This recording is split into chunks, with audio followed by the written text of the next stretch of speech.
Assalamualaikum warahmatullahi wabarakatuh.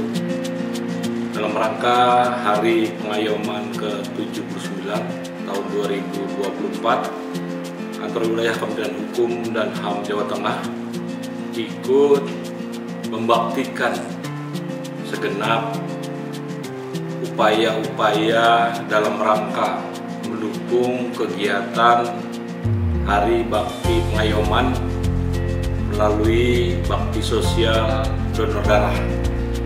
Bakti sosial donor darah diikuti oleh seluruh jajaran Kantor Wilayah Kementerian Hukum dan HAM bersama dengan unit pelaksanaan teknis Sekaresidenan Semarang. Tujuan bakti sosial donor darah ini adalah salah satunya mendukung upaya peningkatan derajat kesehatan masyarakat, khususnya warga masyarakat Semarang.